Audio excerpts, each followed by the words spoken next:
Okay, we're back with Numbers chapter 15, laws concerning offerings.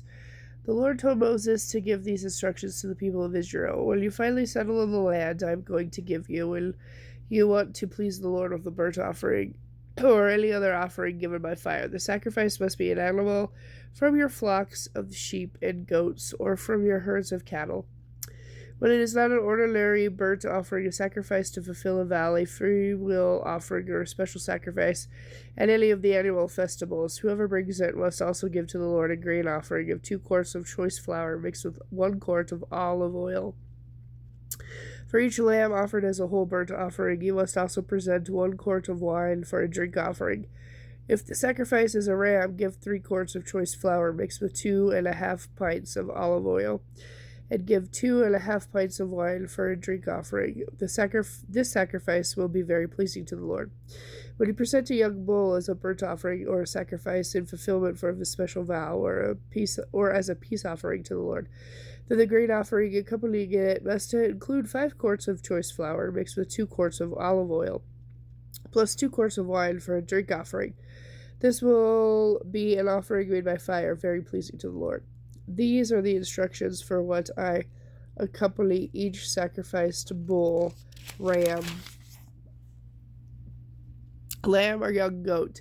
Each of you must do this with each offering you present. If you native Israelites want to present an offering by fire that is pleasing to the Lord, you must follow all these instructions. And if any foreigners living among you want to present an offering by fire pleasing to the Lord, they must follow the same procedures. Native Israelites and foreigners are the same before the Lord and are subject to the same laws. This is a permanent law for you. The same instructions and regulations will apply both to you and to the foreigners living among you. The Lord also said to Moses at this time, "Give the people of Israel the following instructions. When you arrive in the land where I am taking you, you will eat from the crops that grow there, but you must set some aside as a gift to the Lord. Present a cake from the first of the flour you grind and set it aside as a gift. You do as you do, with the first grain, from the threshing floor. Throughout the generations to come, you are to present this offering to the Lord each year from the first of your ground flour. But suppose some of you unintentionally fail to carry out these commands that the Lord has given you through Moses, and suppose some of your descendants and in the future fail to do everything the Lord has commanded through Moses. If the mistake was done unintentionally and the community was unaware of it, the whole community must present a young bull for a burnt offering. It will be pleasing to the Lord, and it must be offered along with the prescribed offering and drink offering, prescribed grain offering and drink offering with one male goat for a sin offering. With it, the priest will make atonement for the whole community of Israel and they will be forgiven, for it was an unintentional sin, and they have corrected it with their offering given to the Lord by fire and by their sin offering. The whole community of Israel will be forgiven, including the foreigners living among you, for the entire population was involved in the sin. If the unintentional sin is committed by an individual, the guilty person must bring a 1-year-old female goat for a sin offering. The priest will make atonement for the guilty person before the Lord, and the Lord will be and that person will be forgiven. The same law applies to both the native Israelites and the foreigners living among you. But those who brazenly violated the Lord's will, whether native Israelites or foreigners, blaspheme the Lord, and they must be cut off from the community, since they have treated the Lord's word with contempt and deliberately disobeyed his commands. They must be completely cut off and suffer the consequences of their guilt. Penalty for breaking the Sabbath. One day, while the people of Israel were in the wilderness, they caught a man gathering wood on the Sabbath day. He was apprehended and taken before Moses, Aaron, and the rest of the community. They held him in custody because they did not know what to do with him. Then the Lord said to Moses, "The man must be put to death. The whole community must stone him outside the camp." So the whole community took the man outside the camp and stoned him to death, just as the Lord had commanded Moses. Tassels on clothing. And the Lord said to Moses, "Say to the people of Israel, throughout the generations to come, you must make tassels for the hems of your clothing and attach the tassels at each corner with a blue cord. The tassels will remind you of the commands of the Lord, and that you are to obey his commands instead of following your own desires and going your own ways, as you are prone to do. The tassels will help you remember that you must obey all my commands and be holy to your God.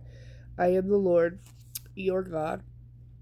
who brought you out of the land of Egypt, that I might be your God. I am the Lord your God. Numbers chapter 16. Korah's rebellion. One day Korah, son of Izhar, a descendant of Kohath, son of Levi, conspired with Dathan,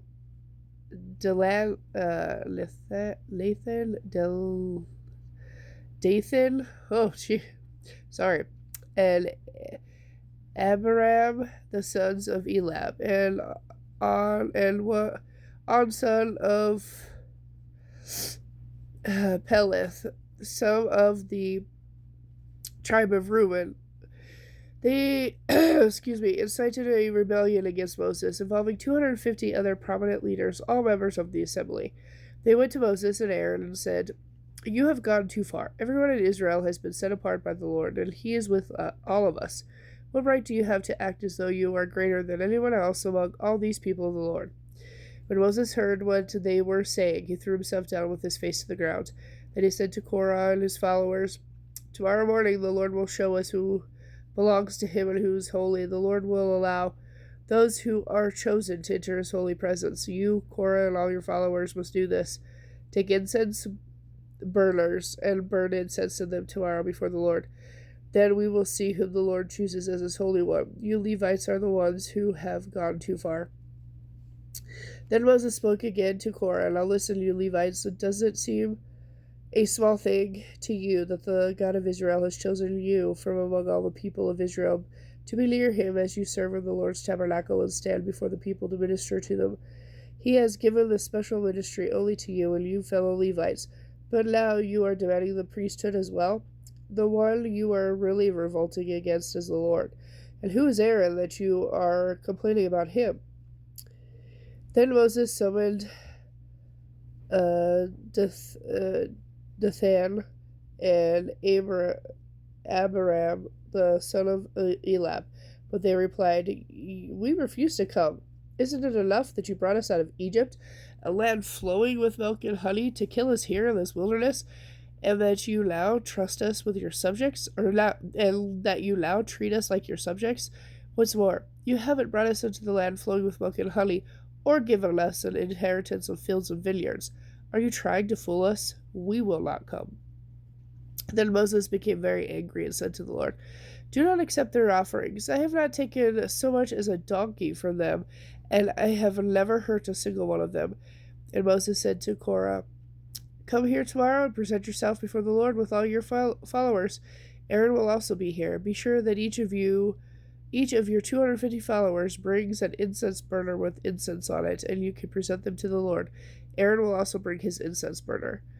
So these men came with their incense burners, placing burning coals and incense on them, and stood at the entrance of the tabernacle with Moses and Aaron. Meanwhile, Korah had stirred up the entire community against Moses and Aaron, and they all assembled at the tabernacle entrance. Then the glorious presence of the Lord appeared to the whole community, and the Lord said to Moses and Aaron, "Get away from these people, so that I may instantly destroy them." Oh my! But Moses and Aaron fell down on the ground. "O God, the God and source of all life," they pleaded, "must you be angry with all the people when only one man sins?" And the Lord said to Moses, "Then tell all the people to get away from the tents of Korah, Dathan, and Abiram." So Moses got up and rushed over to the tents of Dathan and Abiram, and followed closely by the Israelites' leader. "Quick," he told the people, "get away from the tents of these wicked men and don't touch anything that belongs to them. If you do, you will be destroyed for your sins."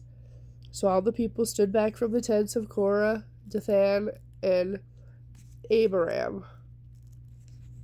Dun dun dun. Then Dathan and Abiram came out and stood at the entrances of their tents, and with their wives and children and the little ones. Okay, and leaving it on the cliffhanger. What's gonna happen? I'll be back in a little bit with part 2.